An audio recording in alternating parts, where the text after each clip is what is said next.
Hello students, welcome to my new video, and today I am going to start exercise 11.1 of mathematics class 10 NCERT book.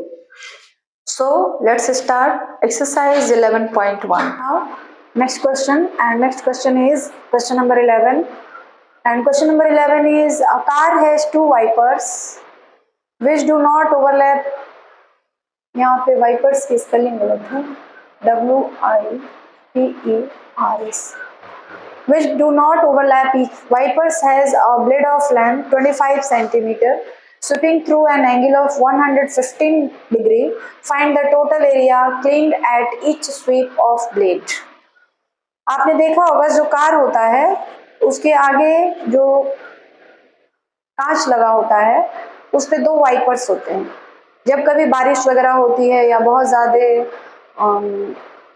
क्या कहते हैं कुहासा रहता है ठंडी के मौसम में, तो उस पर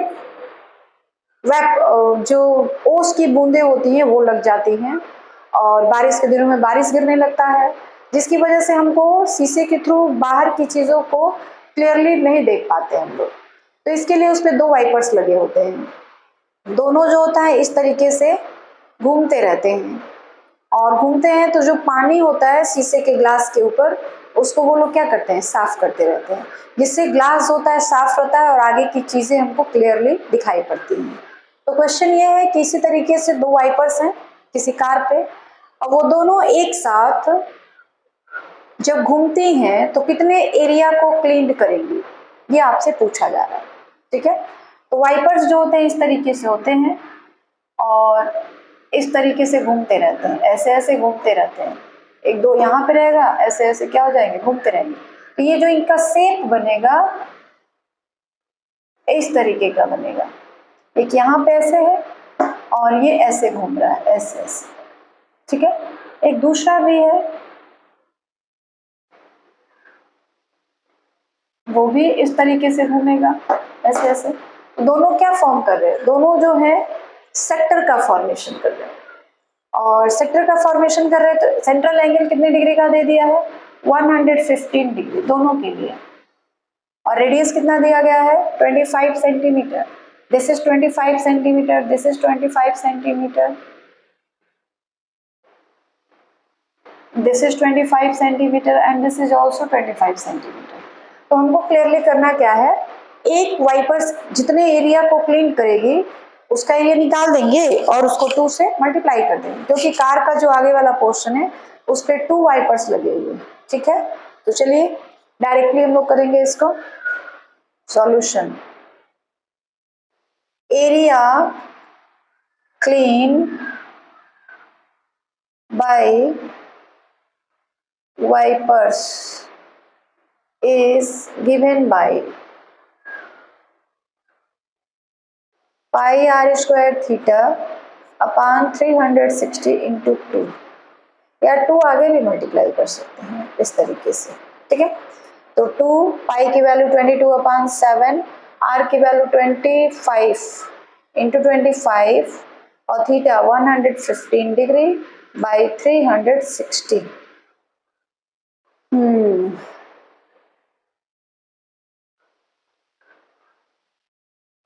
कोई कटने वाला, यस 5 से, 5 2 जा 10, 5 3 जा 15, 5 7 जा 35, 5 2 जा 10।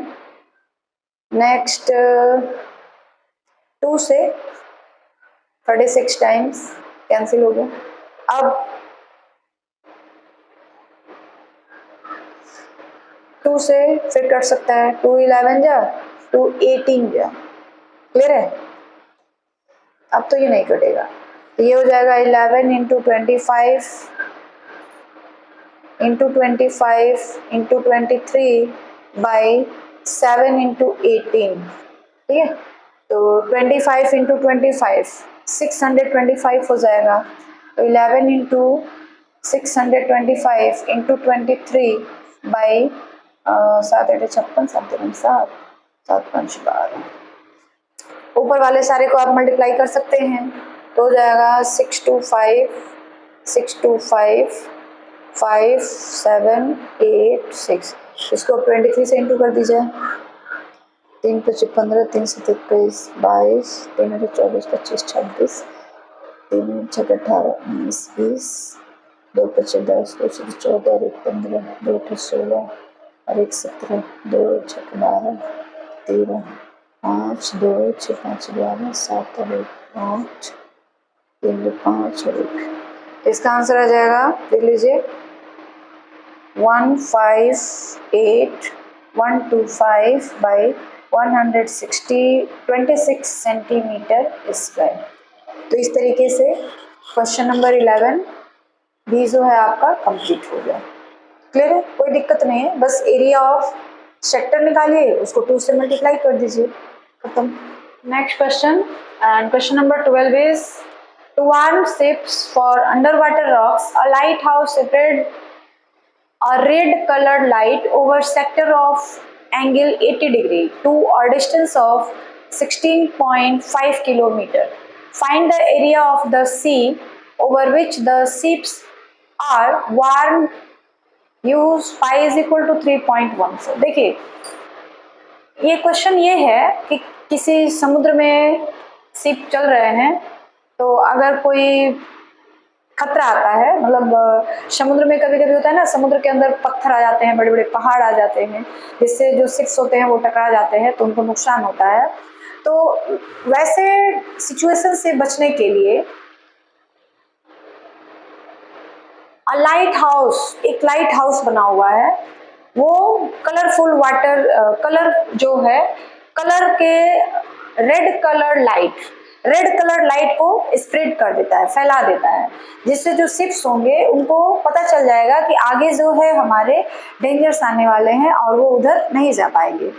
तो लाइट हाउस जो है रेड कलर का लाइट स्प्रेड करता है, जिससे उसको पता चल जाता है, और वहाँ पे जो सेंट्रल एंगल, मतलब वो जो लाइट को वहाँ से लाइट हाउस से निकालता है, वो एक सेक्टर के फॉर्म में निकलता है। मान लीजिए यहाँ पे हमारा शिप चल रहा है इस तरीके से,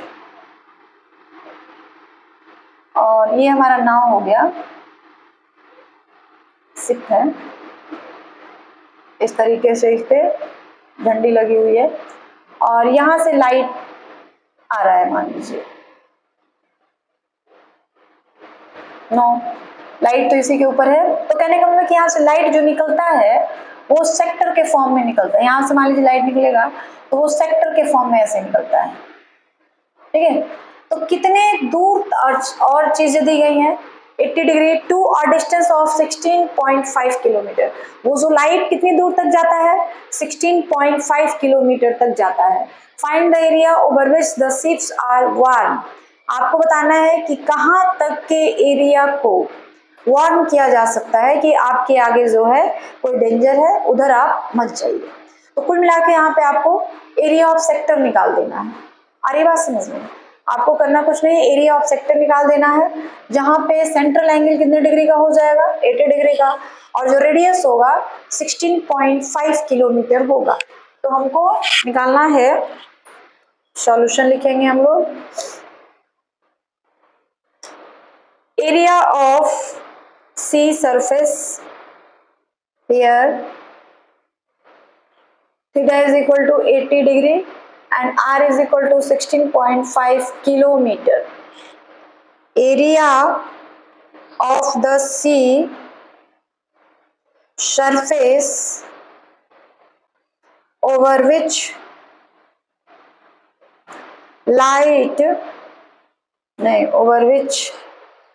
the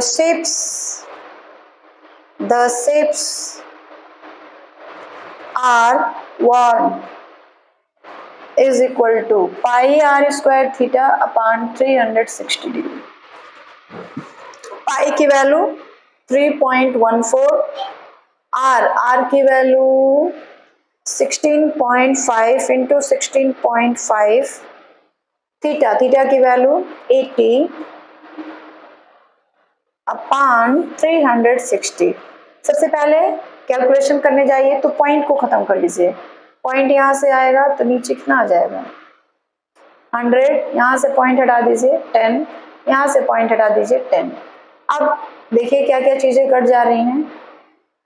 5 से 5 3 जा 15, 5 3 जा 15, 5 2 जा 10, 5 3 जा 15, 5 3 जा 15, 5 20 बार में कट जाएगा ये। नेक्स्ट 2 से 4 बार में ये 2 खत्म।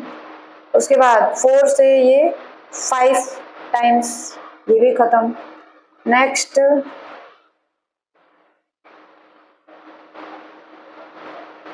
किसे काटा जाए? 3 से, 3 1 जा 3, 3 2 जा 6 0। फिर 3 से 3 4 जा 0। अब कुछ और, यस 2 से 2 1 जा 2, 2 5 जा 2 7 जा और 2 बार में 20। तो आपके पास ऊपर क्या बचा हुआ देख लीजिए, 1 5 7 11 एंड 11। नीचे बचा हुआ है 5 इंटू 20। तो इसको हम इंटू कर लेंगे तो कितना हो जाएगा? नीचे तो 100 आ गया, नीचे 100 आ गया, ऊपर 157 157 7 7 5 12 5 1 6 और 1 7 1। फिर 11 से 7 2 7 1 7 2 7 1 7 9 9 8 1। यानी आपका हो जाएगा कितना? 18997 18997 किलोमीटर स्क्वायर या 189.97 किलोमीटर स्क्वायर। आई बात समझ में? तो ये तो हमारा रफ हो गया। तो इस तरीके से आपका क्वेश्चन नंबर 12 जो है वह भी कंप्लीट हुआ। और क्वेश्चन नंबर 12 में कुछ है नहीं, बस आपको एरिया ऑफ सेक्टर का फॉर्मूला लगाना है, एरिया ऑफ सेक्टर निकाल देना है। तो इस तरीके से question number 12 is also completed. Now question number 13 and this is the last question of exercise 11.1 class 10 CBSE board NCERT book। Clear है? तो 11.1 एक्सरसाइज का ये लास्ट क्वेश्चन है और इसमें आपको ये बोला गया है, a round table cover has 6 equal design as shown in figure. If the radius of the cover is 28 centimeter, find the cost of making the design at the rate of rupees 0.35 per centimeter square. Use under root 3 is equal to 1.7। इस question में ये कहा गया है, एक table है, उसका table cover इस तरह से बनाया गया है और इसमें 6 इक्वल डिजाइन्स आपको दिखाई पड़ रहे हैं, 1 2 3 4 5 6। इस 6 इक्वल डिजाइन्स का जो है, if the radius of the cover, radius of मतलब उसके ऊपर से कवर बिछा दिया गया, बीच में जो खाली स्पेस दिख रहा है ना वो टेबल है, और जो नीचे लटक जाता है, जब हम टेबल पे कोई टेबल कवर लगाते हैं तो जो नीचे लटक जाता है वो आपका डिजाइन है। ठीक है? Find the cost of making the design at the rate of rupees. तो हम लोग डिजाइन का एरिया निकालेंगे पहले। तो first of all this is centre 28 centimeter, this is also 28 centimeter, O A B। हमको इस पूरे 6 डिजाइन का एरिया निकालना है, टेबल का नहीं, केवल 6 डिजाइन का एरिया निकालना है और निकाल करके उसको इतने से मल्टीप्लाई कर देना है। तो हम लोग 6 डिजाइन का एरिया कैसे निकालेंगे? सबसे पहले एरिया ऑफ ट्राइंगल निकालेंगे और यस इस ट्राइंगल का एरिया निकालेंगे। इसमें कितने तरह के इस तरह के ट्राइंगल बनेंगे? 6। देखिए 6 ट्राइंगल बने हैं ना। एक ट्राइंगल का एरिया निकाल के 6 से मल्टीप्लाई कर दीजिए। उसके बाद एरिया ऑफ सर्किल निकालेंगे। एरिया ऑफ सर्किल में से जो 6 एरिया ऑफ ट्राइंगल्स हैं वो माइनस कर देंगे, तो एरिया ऑफ 6 डिजाइन हमको निकल जाएगा। तो सबसे पहले डायरेक्ट हम लोग फॉर्मूले पे करेंगे इसको सॉल्यूशन। डायरेक्ट एक ही साथ आप ऐसे भी कर सकते हैं कि एक बार पूरे सर्किल का एरिया निकाल लीजिए, एक बार एरिया ऑफ 6 ट्रायंगल्स का निकाल लीजिए और उसके बाद दोनों को आपस में माइनस कर दीजिए। इस तरह भी निकाल सकते हैं। तो हम लोग एक ही साथ निकालते हैं। Area of 6 design is equal to area of circle minus area of six triangle OAB, six triangle का एरिया निकाल के हम लोग क्या करेंगे, एरिया ऑफ ट्राइंगल में से माइनस कर देंगे। तो चलिए, एरिया ऑफ ट्राइंगल होता है पाई आर स्क्वायर, और एरिया ऑफ सर्किल हो गया पाई आर स्क्वायर, यहाँ से निकालते हैं पाई आर स्क्वायर। और एरिया ऑफ ट्राइंगल जो होगा उसके लिए हमने एक फॉर्मूला आपको बताया था, 1/2 आर स्क्वायर साइन थीटा, ठीक है, 1/2 आर स्क्वायर साइन थीटा। इस तरह से आप डायरेक्ट ही इस ट्राइंगल का या इस ट्राइंगल का या इस ट्राइंगल का या इस, मतलब ये सिक्स ट्राइंगल्स जो हैं, ये सिक्स ट्राइंगल सारे के सारे आपस में इक्वल हैं। तो आप एक ट्राइंगल का एरिया, चाहे दूसरे ट्राइंगल का एरिया, चाहे तीसरे ट्राइंगल का एरिया, सारे का एरिया आप इसी फॉर्मूले से निकाल सकते हैं, ठीक है। और साइन थीटा, जो साइन थीटा की वैल्यूज आएगी वो कहाँ से आएगी वो देख लीजिए। तो ये एंगल और ये एंगल दोनों जो है एक दूसरे के इक्वल हैं, है ना। तो एरिया ऑफ ट्राइंगल हमको निकालना है, हमारे पास फॉर्मूला है ये 1/2 आर स्क्वायर साइन थीटा। अब यहाँ पे देखिए, किसी भी सर्किल के सेंटर पर कितने डिग्री का एंगल फॉर्म होता है, 360 का। तो उस 360 डिग्री के एंगल को कितने पार्ट में बांट दिया गया है, देख लीजिए, 1 2 3 4 5 6, यानी 360 डिग्री के एंगल को 6 इक्वल पार्ट में डिवाइड कर दिया गया है। तो हम लोग area of sector, angle for sector निकाल सकते हैं। हम लोग साइड में यहाँ निकालते हैं, angle of each sector is equal to 360/6। अरे बात समझ में। तो दिस एंड दिस, सॉरी, 6 से काटेंगे तो 6 6 यानी 60 डिग्री आएगा। 60 डिग्री आएगा तो आप ऐसे भी कर सकते हैं कि एरिया ऑफ इक्विलेटरल ट्राइंगल, तो ये वाला एंगल तो 60 डिग्री का हो गया ना। अब ये साइड और ये साइड दोनों आपस में इक्वल हैं, इसका मतलब कि यह एंगल और यह एंगल, यह भी दोनों आपस में इक्वल होंगे। तो आप चाहे तो इक्विलेटरल ट्राइंगल का एरिया लगा सकते हैं। इक्विलेटरल ट्राइंगल के लिए फॉर्मूला आता है √3/4 इंटू साइड का स्क्वायर, उस फॉर्मूले से आप एरिया निकाल सकते हैं, या आप डायरेक्टली इस फॉर्मूले से भी निकाल सकते हैं। आप √3/4 साइड का स्क्वायर उससे भी निकाल सकते हैं, या फिर इससे भी निकाल सकते हैं, किसी भी फॉर्मूले से निकाल सकते हैं, ठीक है। तो आपको जो इजी लगे, हमने सारे में √3/4 इंटू साइड का स्क्वायर यूज किया था, इसलिए इसमें ये वाला यूज कर लिए हैं। पाई की जगह हमने रखा 22/7, आर की जगह हमने रखा 28 इंटू 28 माइनस 6 इंटू 1/2, आर की जगह हमने रखा 28 इंटू 28 और साइन थीटा, तो साइन 60 डिग्री, ठीक है। कुछ कॉमन दिख रहा होगा, 28 इंटू 28 और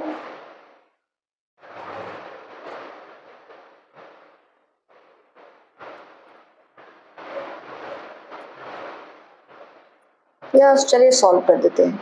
7 से ये 4 बार में कैंसिल, अब तो कुछ कटेगा नहीं, तो 22 इंटू 4 इंटू 28 माइनस ये 3 बार में कैंसिल, और फिर ये हो जाएगा 3 इंटू 28 इंटू 28 इंटू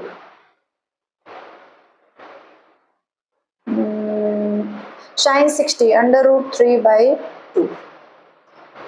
तो इसका हम लोग इंटू कर लेते हैं, 4 दूनी 8, 4 दूनी 8, फिर 28 से 64 64 65 66 70 72 70 2 8 16, 2 8 16 and 1 17 4 6 2 4, इसकी वैल्यू आ जाएगी 2464, सॉरी 2464 माइनस इसकी वैल्यू 2 से इसको काट दिया जाए पहले 14 बार में, तो 3 इंटू 14 42 इंटू 28 इंटू 1.7, क्योंकि कहा गया है √3 की वैल्यू आपको 1.7 लेनी है, ठीक है।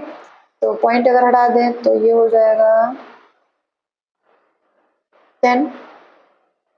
अब पहले इन सबको मल्टीप्लाई कर लेते हैं। 42 इंटू 28, 8 दूनी 16, 8 चौके 32, 33, 2 दूनी 4, 2 चौके 8, 6 7 11, 8 दूनी 16, 8 चौके 32, 33, 2 दूनी 4, 2 चौके। फिर 17 से ये हो जाएगा 7 चौके 42, 7 49, 50, 52, 53, 54, 55, 57, 7 5 12, 7 3 8, 6 7 1 1 2 11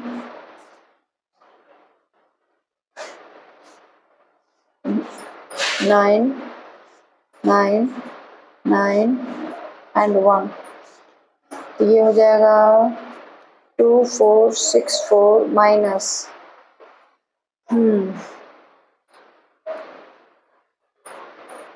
इसका आ जाएगा 19992 बाई 10। तो ये जाएगा 2464 माइनस 1999.2। ठीक है, अब दोनों को माइनस कर दीजिए। तो दोनों को माइनस करेंगे तो आ जाएगा हमारे पास 464.8 सेंटीमीटर स्क्वायर। ठीक है, अब हमको तो ये डिजाइन का एरिया हो गया, area of 6 design 4648.8 centimetre square. अब कॉस्ट निकालना है तो निकालेंगे cost of design, cost of 6 design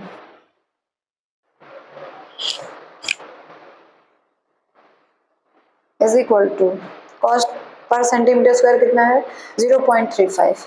तो 0.35 इंटू 464.8 मल्टीप्लाई कर देंगे। तो मल्टीप्लाई करेंगे तो सबसे पहले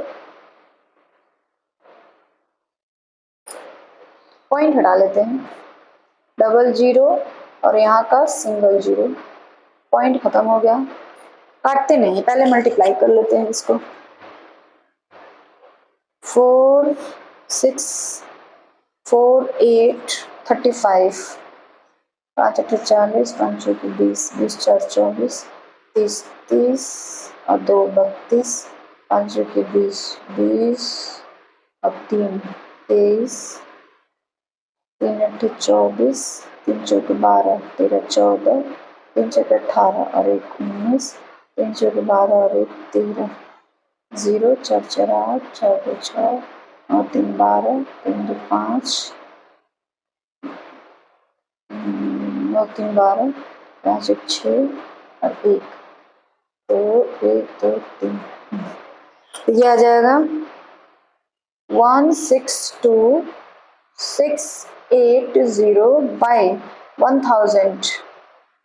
1010 कैंसिल, तो अब हमारे पास क्या आ जाएगा 100 से डिवाइड करना है, यानी इधर से 2 पॉइंट के बाद 2 डिजिट के बाद आपको पॉइंट लगा देना है। तो 162.68 रुपीस। आई बात समझ में? तो इस तरीके से question number 13 is also completed. Question number 13 जो है आपका कंप्लीट हो गया, और यही जो था इस चैप्टर का, या कहा जाए इस एक्सरसाइज 11.1 का लास्ट क्वेश्चन था। और लास्ट में मैं यही कहना चाहती हूँ कि अगर आपको हमारे वीडियोज अच्छे लगते हैं और आप हमारे वीडियोज को रेगुलरली देखते हैं तो प्लीज़ हमारे वीडियो को ज़्यादा से ज़्यादा लाइक, सब्सक्राइब और शेयर करें, ताकि जो भी यहाँ से वीडियो डाउनलोड किए जाए आपको तुरंत ही उसके नोटिफिकेशन मिल जाए। और कमेंट करें ताकि मुझे अपनी कमियों का पता चल सके, क्योंकि कोई भी इंसान परफेक्ट नहीं होता है। मैं भी इस चीज़ को मानती हूँ कि मेरे अंदर भी कुछ कमियाँ होंगी। आप उस चीज़ को इंडिकेट करिए, जो भी कमियाँ हैं उसको बताइए, और मैं पूरी कोशिश करूँगी कि उस कमी को दूर किया जाए और वीडियो को और अच्छे तरीके से आपको प्रोवाइड किया जाए। ठीक है।